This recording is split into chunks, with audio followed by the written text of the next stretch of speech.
شادی سادہ تھی مگر اس سادگی میں ایک روحانی جمال تھا۔ بابا نے میرے سر پر ہاتھ رکھ کر قبول ہے کہا اور اس لمحے مجھے لگا جیسے کابل کی عظمت اس کے لبوں پر لوٹ آئی ہو۔ سریا کی آنکھوں میں آنسو تھے اور ان آنکھوں میں نئی زندگی، نئی امید دکھائی دیتی تھی۔ ہم دونوں نے ایک نیا اپارٹمنٹ لیا، چھوٹا، خاموش مگر محبت سے بھرا ہوا۔ سریا ہر صبح میرے لیے چائے بناتی اور مجھ سے اپنی کہانیاں سناتا۔ وہ میری تحریروں کو غور سے پڑھتی اور اکثر کہتی، تم درد کو لفظوں میں بہت خوبصورتی سے قید کر لیتے ہو امیر۔ بابا اب کمزور سے کمزور تر ہوتے جا رہے تھے۔ ایک رات میں نے پوچھا، بابا آپ کی کوئی خواہش؟ انہوں نے دھیرے سے کہا،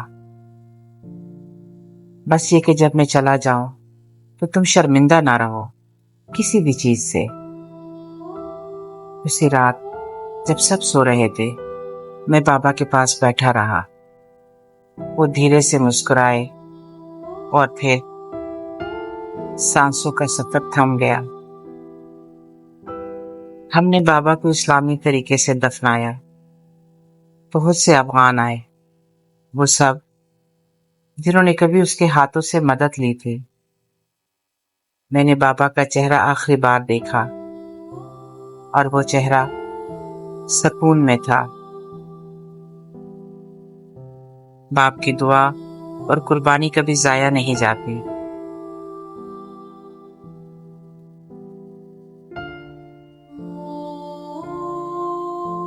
یہ جون 2001 تھا۔ شادی کو کئی سال گزر چکے تھے۔ زندگی ایک خاموش دائرے میں چل رہی تھی۔ اسکول میں پڑھانا، لکھنا اور سریا کے ساتھ ایک مکمل لیکن بے اولاد زندگی۔ ایک دن فون بجا۔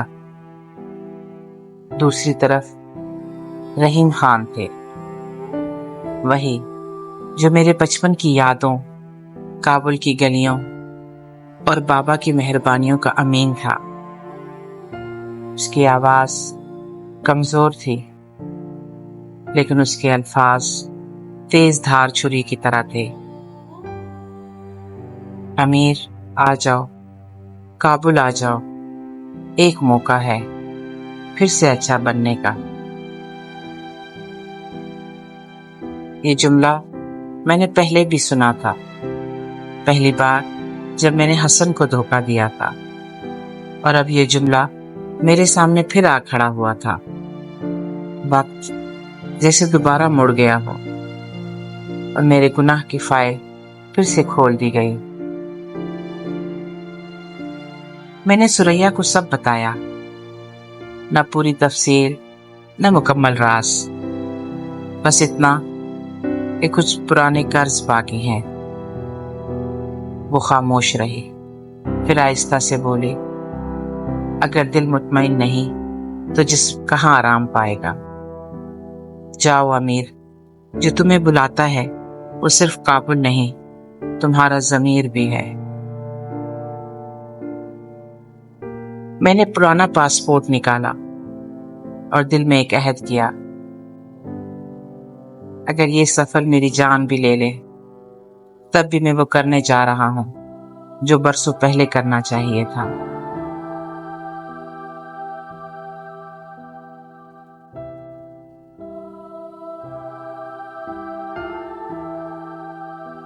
میں کابل پہنچا، لیکن یہ وہ کابل نہیں تھا جو میں یاد کرتا تھا۔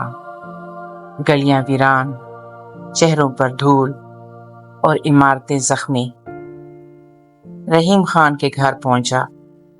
وہ بہت کمزور، بہت بیمار ہو چکے تھے، مگر ان کی آنکھوں میں ایک ایسی روشنی تھی جو وقت کو بھی شرمندہ کر دے۔ ہم بیٹھے، چائے پی اور پھر انہوں نے کہا، میں نے تمہیں بلایا ہے کیونکہ ایک سچ تمہیں جاننا ضروری ہے۔ رحیم خان نے ایک خط دیا، حسن کا خط، جو اس نے کابل چھوڑنے سے کچھ عرصے پہلے لکھا تھا۔ حسن نے اپنے بیٹے سوراب کے بارے میں بتایا کہ وہ کتابیں پڑھتا ہے، پتنگ اڑاتا ہے اور وہی معصوم مسکراہٹ رکھتا ہے جو امیر کبھی حسن کے چہرے پر دیکھا کرتا تھا۔ پھر رحیم خان رکے اور دھیرے سے کہا، حسن تمہارا سوتیلا بھائی تھا امیر۔ میری سانس جیسے رک گئے، دل نے ایک لمحے کو دھڑکنا چھوڑ دیا۔ بابا نے یہ راز کیوں چھپایا؟ حسن میرا بھائی تھا، وہ بچپن جسے میں گزر چکا تھا اب گناہ کی خاموشی سے ڈھکا ہوا لگ رہا تھا۔ میں نے صرف اتنا کہا، تو بابا بھی جھوٹ بول سکتے تھے۔ رحیم خان نے بتایا کہ حسن اور اس کی بیوی کو طالبان نے قتل کر دیا تھا اور اب ان کا بیٹا سوراب ایک یتیم خانے میں ہے، تنہا، بے سہارا اور ممکنہ طور پر خطرے میں۔ رحیم خان نے میری طرف دیکھا، تم اس بچے کو بچا سکتے ہو امیر، اس ایک قدم سے تم سب کچھ بدل سکتے ہو۔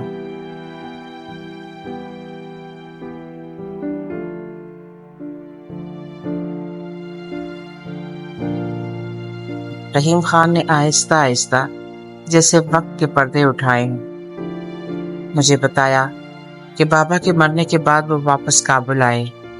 انہوں نے حسن کو خط لکھا اور حسن اپنی بیوی فرزانہ کے ساتھ واپس آیا۔ وہ بہت بدل چکا تھا، اس کی آنکھوں میں پرانی معصومیت تھی، مگر اب اس میں برداشت، صبر اور عزت نفس کی پختگی بھی آ چکی تھی۔ حسن نے بابا کا پرانا گھر سنبھال لیا، وہ زمین کی صفائی کرتا، رحیم خان کی خدمت کرتا اور سوراب کی تربیت میں لگا رہتا۔ وہ کبھی شکایت نہیں کرتا، کبھی اپنی حیثیت کو بلند نہیں کرتا، بس خاموشی سے، وفاداری سے جیتا رہا۔ اگر امیر آ جائے تو اسے کہنا کہ میں نے اس کو معاف کر دیا تھا، اس دن ہی جب اس نے کچھ نہ کہا تھا۔ یہ بات رحیم خان کو اس نے بہت نرمی سے کہی تھی۔ جب طالبان کا ظلم بڑھا، ایک دن وہ آئے اور جب حسن نے گھر چھوڑنے سے انکار کیا، انہوں نے اسے اور فرزانہ کو گولی مار دی۔ وہ دونوں گھر کے سامنے مر گئے اور سوراب یتیم رہ گیا۔ حسن نے رحیم خان کے لیے خط چھوڑا تھا جس میں اس نے امیر کے لیے دعائیں لکھی تھیں۔ امیر آغا، اگر آپ یہ پڑھیں تو جانے کہ میں نے آپ کو معاف کر دیا ہے۔ میرے بیٹے سوراب کو آپ کی ضرورت ہے۔ آپ بابا کی طرح عظیم آدمی ہیں اور میں جانتا ہوں کہ آپ ہمیشہ صحیح راستہ چنیں گے۔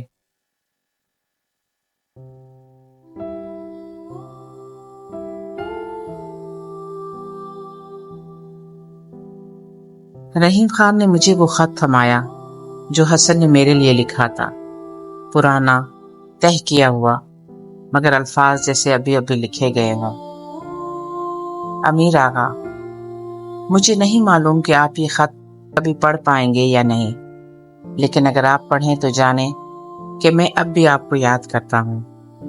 میں نے سوراب کو پتنگ اڑانا سکھایا ہے جیسے آپ نے مجھے سکھایا تھا۔ وہ ہر بار جیتنا چاہتا ہے جیسے میں چاہتا تھا کہ آپ خوش ہوں۔ کبھی کبھی وہ چپ ہو جاتا ہے جیسے آپ کی آنکھوں میں کچھ کھوجتا ہو۔ میں اسے بتاتا ہوں کہ آپ میرے بڑے بھائی تھے اور آپ کی مسکراہٹ سب سے مختلف تھی۔ اگر آپ کبھی واپس آئیں تو جان لیں میں نے آپ کو پہلے ہی معاف کر دیا تھا۔ ہمیشہ کا وفادار حسن۔ یہ جان کر کہ سوراب یتیم خانے میں ہے، رحیم خان نے بتایا کہ اس جگہ جانا خطرناک ہو سکتا ہے۔ طالبان کی نگرانی ہے، شہر میں خوف ہے اور کوئی کسی کا نام بھی نہیں لیتا، لیکن میرے دل میں اب کوئی خوف نہیں بچا تھا۔ یہ وہ راستہ تھا جس پر میرے ضمیر کا کفارہ چھپا تھا۔ میں نے رحیم خان سے کہا، اب وہ میرا کچھ نہیں، میرا سب کچھ ہے۔ وہ صرف حسن کا بیٹا نہیں، وہ میرا بھی خون ہے۔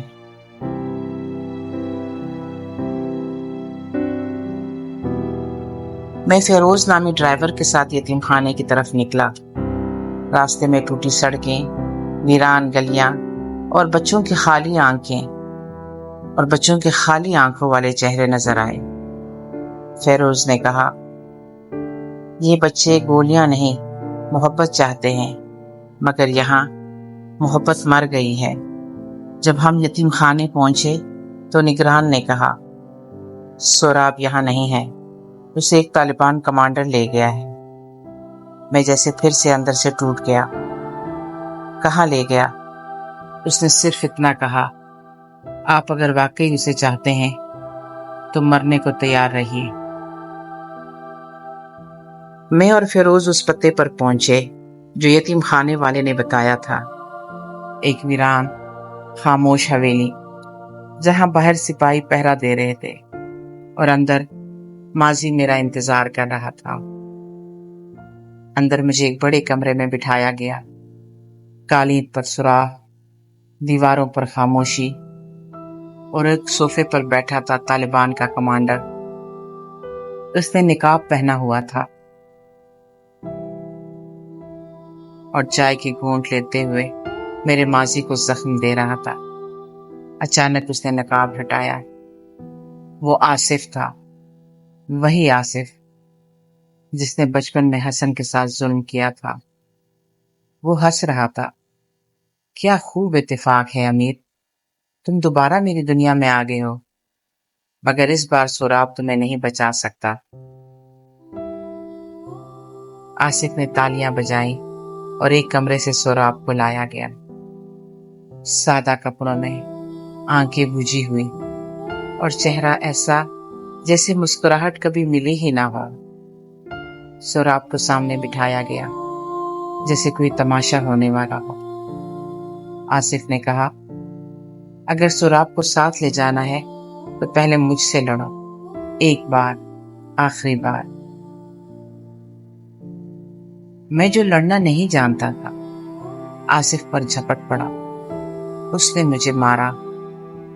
آنکھ نیلی، پسلیاں چھوٹ، خون ناک سے بہتا، مگر میں گرا نہیں، کیونکہ اب میں اپنے ضمیر کے لیے لڑ رہا تھا۔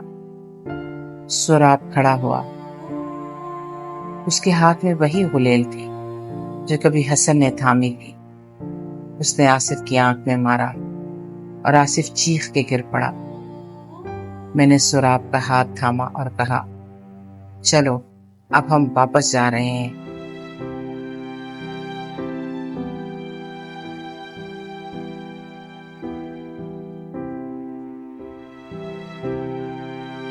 میں اور سوراب ایک خستہ حال گاڑی میں کابل سے نکل رہے تھے۔ میرے چہرے پر چھوٹوں کی سوجن، پسلیوں میں درد، مگر دل میں ایک عجیب سا سکون۔ سوراب خاموش تھا۔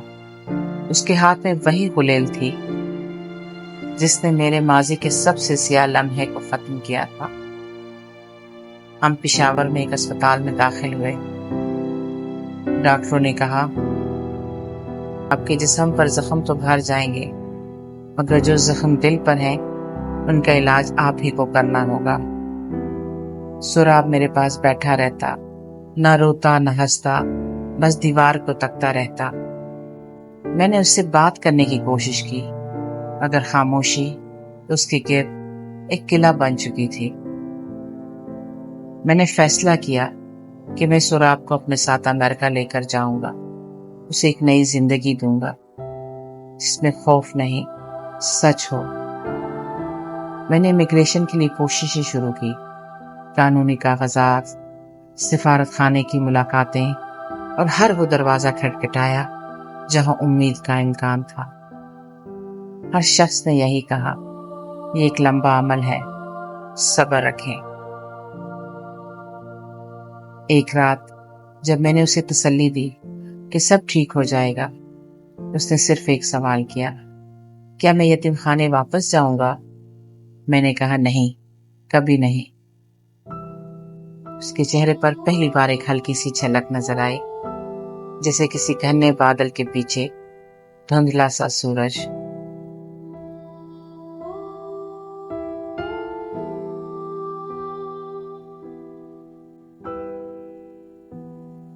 امریکہ واپسی کا سفر آسان نہیں تھا۔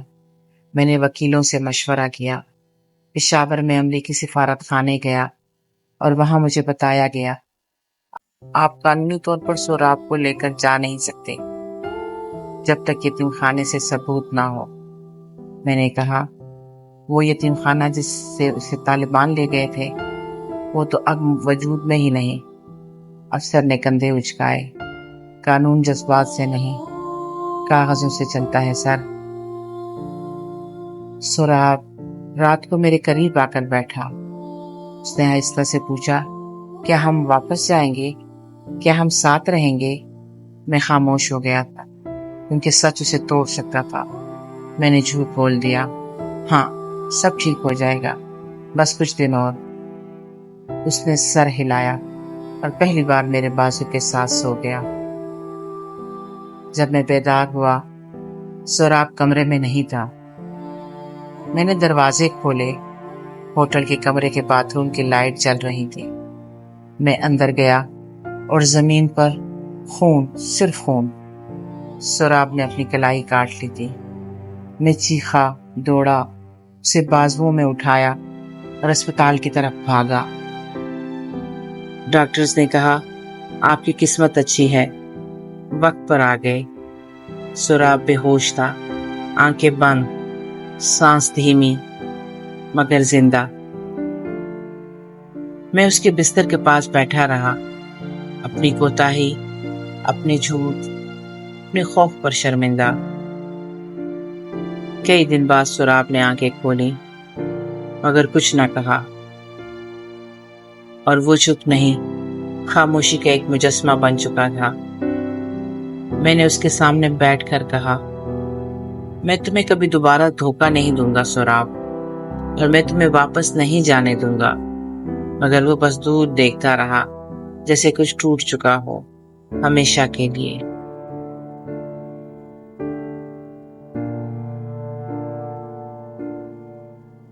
کئی ہفتوں کے طویل قانونی عمل، کاغذی دستخط اور دعاؤں کے بعد میں آخر کار سوراب کو اپنے ساتھ امریکہ لے آیا۔ وہ میرے برابر جہاز میں بیٹھا تھا، خاموش، گمسم، اور کھڑکی کے پار بدلتی فضا کو خالی آنکھوں سے دیکھتا رہا۔ ثریا نے دروازہ کھولا۔ اس کی آنکھوں میں خوشی اور حیرت تھی، اور جب اس نے سوراب کو دیکھا وہ جھک کر بولی، خوش آمدید بیٹا۔ مگر سوراب کچھ نہ بولا، نہ ہنسا، نہ چہرہ بدلا، صرف سر جھکا لیا۔ وہ اب ایک زندہ سایہ بن چکا تھا۔ ہم نے اس کے لیے ایک نیا کمرہ بنایا، کھلونے رکھے، کتابیں، پتنگیں، مگر اس نے کچھ نہ چھوا۔ میں اسے پارک لے جاتا، کبھی اسکول کا ذکر کرتا، لیکن ہر سوال پر خاموشی۔ ثریا راتوں کو اس کے بستر پر بیٹھ کر کہانیاں سناتی، مگر وہ بس تکیہ منہ پر رکھ کر سو جاتا۔ وقت گزرتا گیا، مگر سوراب کا سکوت کسی قبرستان کی خاموشی جیسا تھا۔ میں نے دعا کی، رب سے فریاد کی، اگر حسن کا بیٹا بھی نہ ہنسے تو میں کیسے جیوں؟ ایک دن میں اسے فلی مارکیٹ لے گیا، وہی جگہ جہاں کبھی میں نے ثریا کو پہلی بار دیکھا تھا۔ سوراب نے ایک کتاب اٹھائی، سرسری دیکھی اور واپس رکھ دی۔ مجھے لگا شاید ایک ذرا سی حرکت امید کی لہر ہو۔